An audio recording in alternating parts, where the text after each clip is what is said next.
could be on the floor. This is, we started having it. There we go. Welcome back to the Vermont House Appropriations Committee. It's still Wednesday, April 3, 2024. It's a little bit after 11:15. We are gathered here today to hear an amendment. We're assuming we were probably going to need to hear it because it involved money. Representative Tina is bringing an amendment forward to the Capitol bill today. So you've been to institutions and corrections this morning, sir, is that correct? Okay. So, for the record, and then tell us what your idea is. Correct. This is Representative Brian Chena from Burlington, Chittenden 15, on the House Healthcare Committee. And I'm here today to present an amendment to H-82, which is the capital bill adjustment. As you all know, the capital bill is like a 2-year, it's a 2-year spending decision, I should say, similar to how in your committee you have a yearly decision with a budget adjustment midway. The capital bill is a biennial decision with a adjustment in the second year. So this is an amendment to the budget adjustment, to the capital budget adjustment. So, and so that means that it can impact decisions we made last year can be changed. And that's essentially what this does. What I was saying to corrections and institutions, I'll sort of say to you all, which is that if you were on a passenger on a train and it was moving really fast and everybody on the train, you know, was really focused on getting somewhere, but you climbed up on the train and you looked ahead and you saw that the bridge had fallen out and that there was a ravine that the train was heading into, would you yell stop? You would, you know, we all would. And I feel like I have to make an effort here to stop the train before we go off a cliff with the direction we are headed with the way that we're spending money on incarceration. And I can make the full argument on the floor, and you've heard elements of this from me before, so it's not going to be like foreign to anyone. I think that incarceration is one of the worst spending decisions that government does in terms of the harm that it causes at the expense that it causes, and the results that it yields are not what we want from it. That in our attempt to hold people accountable, we put them in criminogenic settings that generate more crime. So even though we've made great progress in our approach towards corrections, that continuing forward with building correctional facilities that are extremely expensive is not prudent. And so what I'm asking here is that we put a pause on that kind of spending for 5 years while we look at spending money in different ways so that we can see if we can measure different outcomes. And so what it does is like the summary of what it does, and then I'll talk through the technical stuff as quick as I can and then let you vote, or let you ask me questions and then vote if you want, you know, is it says we're going to take a time out from building correctional facilities for 5 years. And during those 5 years, we're going to use money differently and in creative ways to see if we can generate different results. So there would be a moratorium on the construction of new or expansion of existing correctional facilities for 5 years. And the money that we have designated and been putting aside for the capital investments in the women's replacement facility would instead be used to improve the living conditions to the best of our abilities at existing facilities, knowing that that in the men's facilities and the women's facility, people are going to be there. Even in the women's facility, they're going to be there. I heard today 6 years minimum, because that was the excuse of like people not wanting to do this. Oh, well, they're already going to have to wait 6 years. This might make them have to wait 10. But I actually think this could get them out quicker than 6 years, and I can explain why. But during those 6 years, we should be using this money to make the conditions better and to producing, and we used language in the capital budget that said wellness environments for supporting trauma-informed practices. I'm not sure how any incarceration environment could ever be a wellness environment for supporting trauma-informed practices, but we can certainly try.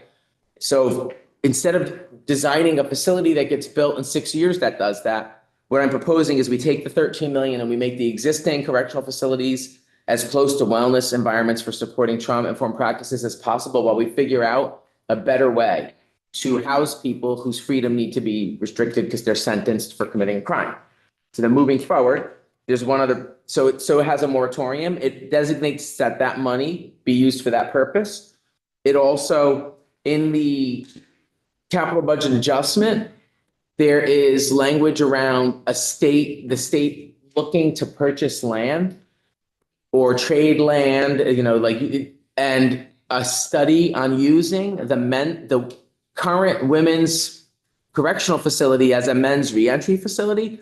So I get the idea of reusing state land, but why would we want to reuse a facility that's not good enough for the women, for the men? Like, if we can't salvage it for the women, how are we going to salvage it for the men? I think that's a waste of $200,000 right there.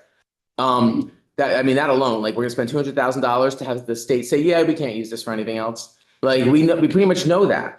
And so I am proposing that instead we do a study of state property that's broader. And basically what it says is we would look at, and I'm gonna, I don't have to ask permission, but I'm gonna look at the language here just to keep it succinct. Do I have to be like, Madam Chair, can I quote the? Before Trevor's like, point of order. Oh, yeah, we have our own sergeant at arms there, representing Squirrel. Or Woody Page. Let's see, so, we'd be looking at state properties. What page are we on? Oh, page 5 of 5. Yeah. Okay. Page 5, line 6.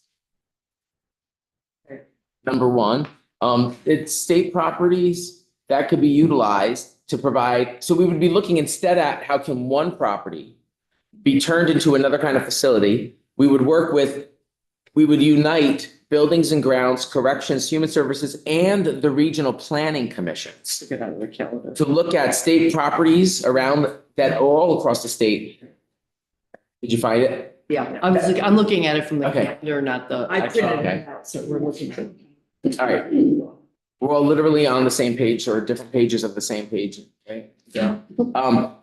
State properties that could be utilized to provide transitional housing, secure residential recovery facilities, therapeutic community residences, and other residential treatment facilities for justice-involved individuals, with preference given to site locations near support services, programming, and work opportunities needed to facilitate successful reentry. And here's like the kind of area where it's, I think, a little more creative than we see in these studies, looking at where state property is adjacent to or in proximity to publicly or privately owned sites that could be used for residential or mixed-use development, that could be facilitated through construction of new infrastructure or improvements like roads or utilities. So the idea being, like, instead of looking at a site that we know wasn't good enough for one population of incarcerated people to be reused for another, let's look across the state in partnership with AHS, corrections, and the regional planning commissions at state properties in areas that we might be designated for growth, and then look at placing these facilities. It's not my committee, like, that's the other committee. We just do the dollars here, but I just wanted to ask you, why do you think it's not happening? I was just wondering, do you think that what you're describing is not happening? That all of that, all those. No, we're doing all those things, but we're not incorporating our correctional facilities into that discussion. We're looking at building them in isolated places or like separating. It's not community-based. And like the dream of deinstitutionalization was community-based care. And I feel like the carceral system is this holdout. And if you look at like what's working in other places in terms of like saving money and having better outcomes, it's like they're closing Rikers Island, which is literally a prison on an island, by using alternatives to incarceration. So I'm not saying that all that stuff I'm talking about is not being done. There's a way we can coordinate these efforts better, though. Yeah, because I just came from a meeting this morning where something is going to be, that's describing exactly what you're talking about. Well, I That is want to know more about that. in my area. Representative Dickens, oh, you have to go? Okay. Representative Harrison was. Yeah, no, just quick question. The money, I mean, the policy conversation about, you know, the correct way to go in planning, et cetera, for our correctional facilities is really something that the House Institutions Committee is dealing with day in and day out, I assume.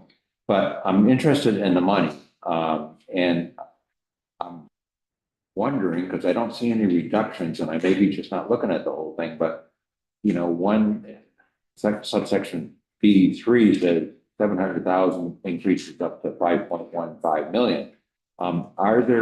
Is this revenue expense neutral, or is this increasing our total level of indebtedness? So when I asked Ledge Count, they're not here. Okay. Damien's not here, Damien Leonard, but when I asked them to write this, it was not to spend money, it was about reinvestment. So if you see, I'm gonna say this, assuming that they didn't do something that I missed, which is that if you see numbers changing, I believe these are budget adjustments already in the bill. You know that, because what this does is it strikes out a subsection.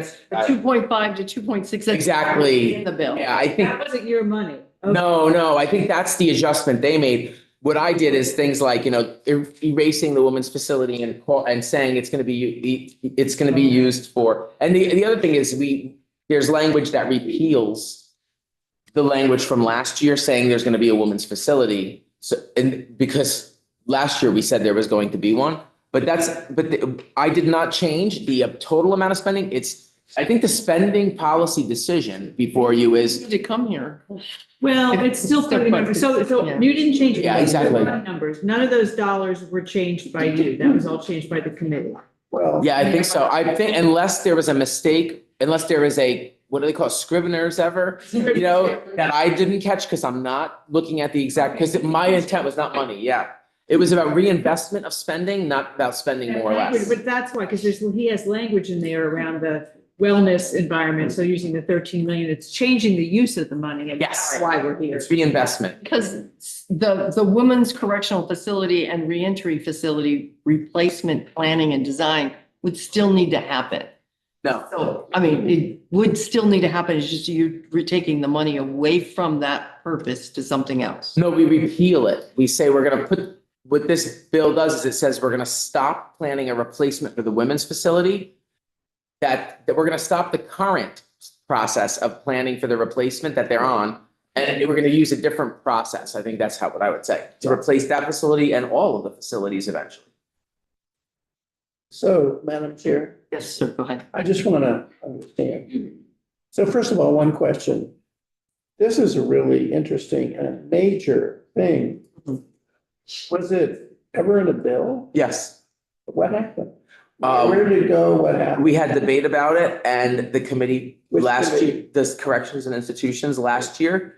I think they could speak for themselves, but felt like I can't articulate their argument because to me, it's wrong. Okay. So it's hard for me to do that. What did Yeah. they, bottom line? Oh, yeah. They said, no, we have to do this, you Did know. it just never make it off the wall? No, we had testimony on it. It was a bill. It still is a bill. Okay, It yeah. hasn't died yet. It's dying though. It's sitting there, it's And it drying was- up on the And wall. there was testimony and it didn't move. No, yeah, I think that's correct. It did, Okay. yeah, it didn't move beyond that point. Yeah, got it. I just want to know procedurally. And the other thing, I just want to understand, I'm looking at this. Is, for example, section B, the First Amendment, B1. 2.5 million to 2.6 million. That's not you. Correct. Okay, got it. But two, changing the 13 million from the correctional facility. The effect is you're saying, I don't want to decide what we're going to do yet. We're going to put a moratorium on it. And in the meantime, I want a broader study Yes, and improve the conditions everywhere. everywhere. Yeah. So spend 13 million in the meantime Yes. during the moratorium. So the moratorium doesn't stop that, No, it doesn't prohibit us from improving right? or maintaining things for safety or health. In fact, it encourages, because if we're going to replace every facility, we're talking like 20, 30-year Right, project. okay, Yeah, I got it. yeah. Okay, so 5-year moratorium, in the meantime, 13 million for everything in B2. Mhm. And a study on statewide, state-owned properties and a big study that's in it's in in the fourth, section 23. Yes. That's all your language, right? And Yes. That study. I got it. Okay. I just wanted to understand I it. appreciate that. Okay. Thank you. You're welcome, Representative Harrison. Yeah, in response to my earlier question, I just went back and checked Bill as introduced from. Mhm. There isn't any change in money, there's change in the wording of what they're for. Yes. And, I don't know why we're reviewing it, because the I thought there was changes are dollars, policy, it's not, there's not any additional money than what was in the bill as, That's right, but it is a change It in is how the money. money is used, so it's reappropriating it, in effect, it's reappropriating the money for something different. Right. So I- technically, it should come to us. I get it, I'm struggling with, this is not my area of whether, you cross out the words, the study on the men's transitional facility and you change it to something else. I appreciate the conversation and the point, I just don't know that It's more subtle Yeah. than Right. many of our Right. amendments are a little more obvious, but Right. it's changing the use of the money. right. Any other questions for the gentleman? Representative? I got it. Who has this one? Is that in this? Yes, It's not corrections? Corrections are. they're involved. It No, could be, I mean- But it's Oh, policy, no, it's not money. it's the capital bill. So are we voting? That's on right, it's the this? capital. We have to vote on the amendment? We do. Well, we should. Well, we Here. might get at. Okay. Yeah. Does look like there are some ups and downs relating. But that's in the original bill. I Yeah. just went back and crossed. Oh, that's what you meant. Great. Right, it's hard to tell which underlines are Representative Cheney's and which underlines are in the bill itself. I appreciate your scrutiny though, because that is your job to look for like every decimal. Yeah, that's good. So, and then it makes me more confident going out that we vetted this, I could be like, I did not change the money, but it's how we're gonna use it, So, All right, well, go ahead. I just want to say, as someone who worked within the correctional system for many years, many years, I guess, I support the spirit of what is in here, and personally have been concerned about the speed with which we are heading towards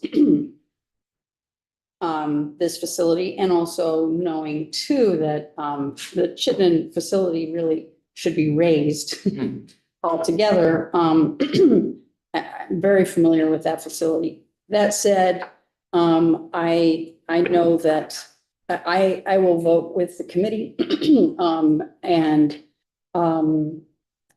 and am hopeful nevertheless that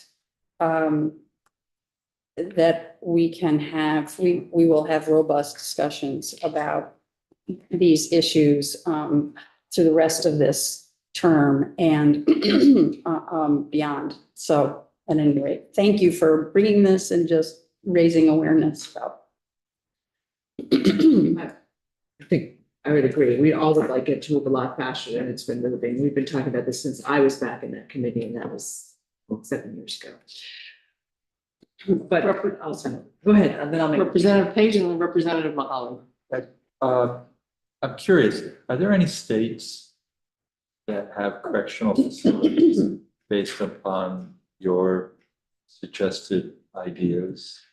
there, Doing this? there are examples of not exactly what I'm saying, because this is like the idea of integrating a new form of integrating these ideas into the regional development that we're about to go through. Because what I'm trying to do here is coordinate multiple efforts of the state into one thing. It's going to save us money and time and energy. It's smarter to if we're going to be building all this housing, think about how to embed these institutions into those neighborhoods and into the communities. That I don't have examples of that, but there are examples of alternatives to incarceration in Norway, North Dakota, Idaho. California has examples. New York City is using them to clear Rikers Island. And during the floor report, I'm going to give some examples to people of that, where there's more time for it.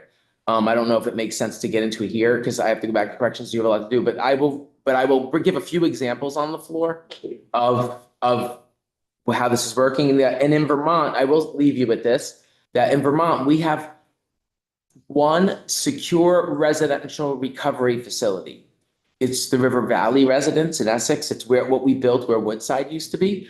And that's an example of what the future of incarceration, or I should say, the corrections could look like. Because I don't want to call that incarceration because it's not the same. You're not locked in a cage. You know, I mentioned this on the floor yesterday, that in a correctional facility, two people with psychotic symptoms were locked in a cell together. One of them killed the other. In River Valley, it's like a dorm room with their own little private bathroom. It's not luxurious, but they have their own little room. It's community spaces. It's focused on their recovery. Small, like micro residential recovery facilities like that might make more sense than big warehoused, like sort of prisons in the future. And like in the women's facility, I forgot the number they said. In fact, I should write this down, but because I want to know how many women there need to be there more than a year or two, but it's not a large number out of the 101. So if in general, there's 20 women at any time in Vermont who are going to be housed for more than a year in a correctional setting, why not have a 20-bed place for them?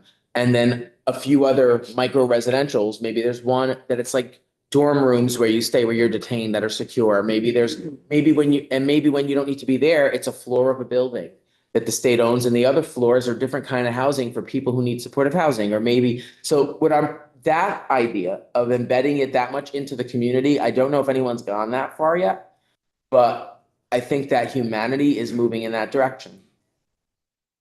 And so instead of following the Norway model, why don't we create the Vermont model? That's what I would say. And maybe we will.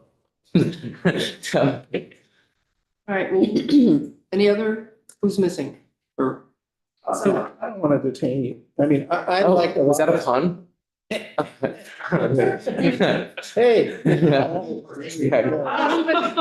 I'm not even sure we have to vote on this or even gonna be asked about it. Doesn't, you know what I mean? I know corrections and institutions will be asked about it.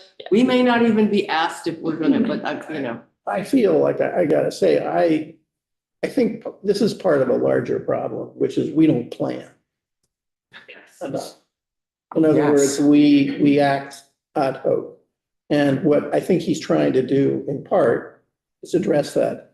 I don't feel like I know enough to support this. I rely on committees because I mean, I'm so focused. I have no choice but to rely on committees. I mean, this is obviously a really interesting bill. I can't support it now. I think it's part of a larger conversation and we need to be having this larger conversation. So I'll make a motion that define this unfavorable, even though there's a lot of it like that we like, on a straw vote. Yep. Straw motion for a straw vote. all right, So if unfavorable. unfavorable for now, whatever. Okay. And I just want to say it. I mean, I'd hate to have us go down the road of building something that becomes obsolete as a model for We got. a more, Right. better model, but for now. A waste of money. No. We need your voice at the time. 10-02. Yeah, 10-02.